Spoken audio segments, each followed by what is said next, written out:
Comment est-ce que tu vivrais si on te disait que tu avais tout le temps raison, sur 100% de ce que tu dis?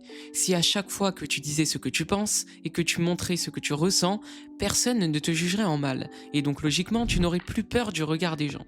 Ce qui se passerait sûrement, c'est que tu ne cacherais plus jamais ce que tu penses, tu ne te forcerais plus, tu ne dirais plus oui quand tu veux dire non, et surtout, tu n'abandonnerais plus une passion ou un truc que t'aimes faire juste pour être comme les autres, car comme on l'a dit avant, personne ne te jugerait en mal.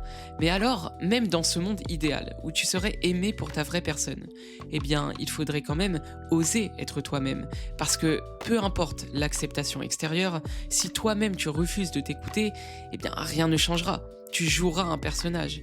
Mais attends une seconde, qui serait assez fou pour refuser d'être soi-même, juste pour plaire à d'autres personnes? C'est bizarre parce qu'au fond, tout ce que je viens de te décrire, ça veut juste dire être authentique, non? Exactement. Et peut-être même que le bonheur dépend de ce truc-là, être soi-même.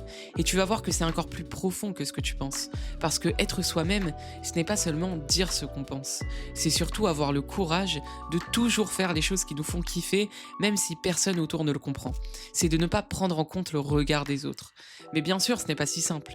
Parce qu'on vit dans un monde où sociabiliser, ça veut souvent dire se forcer à aimer des trucs populaires et délaisser ce qu'on aime vraiment.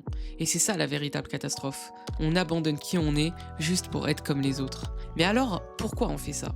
C'est simple, parce qu'on a peur. On a peur du regard des autres et de la solitude.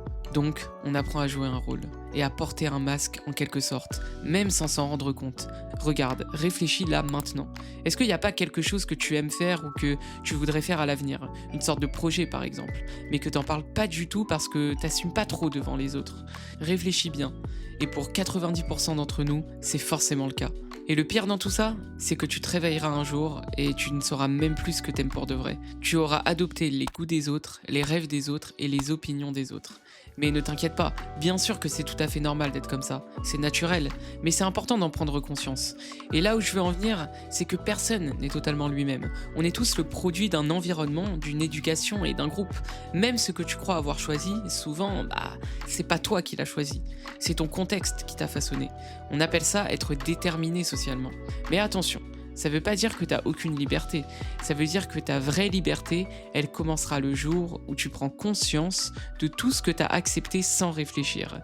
Et que tu décides de faire le tri, de te demander qu'est-ce qui est vraiment moi. Et donc ce que je te propose de faire, c'est tout d'abord de commencer par te reconnecter à une passion que t'as mis de côté. Un truc que t'adorais faire, mais que t'as abandonné parce que ça se faisait pas trop. Moi, par exemple, quand j'étais plus jeune, j'étais passionné par l'univers de YouTube. Mais c'était grave gênant à l'époque de faire des vidéos sur YouTube, surtout quand t'es jeune. Alors j'ai lâché ça très vite, et j'ai même pas pensé à créer une chaîne. Aujourd'hui, tu regardes cette vidéo que j'ai postée sur ma chaîne. Tu sais, la même chaîne que je n'ai pas créée par le passé, parce que j'avais peur. Et tu sais quoi? C'est là que je me sens le plus vivant. Parce que oui, là où on est le plus fort et le plus efficace possible, c'est là où on est le plus heureux. Et puis à côté de ça, donne-toi une vraie vision, un objectif. Pas juste être apprécié, mais devenir quelqu'un qui se respecte lui-même, qui se regarde dans le miroir et se dit « c'est moi et pas une autre personne ». Et célèbre chaque moment où tu t'es écouté, même si t'as douté. C'est comme ça qu'on reprend confiance en soi. Voilà, c'est aussi simple que ça. Y a pas grand chose à faire de plus. Deviens ce que tu es.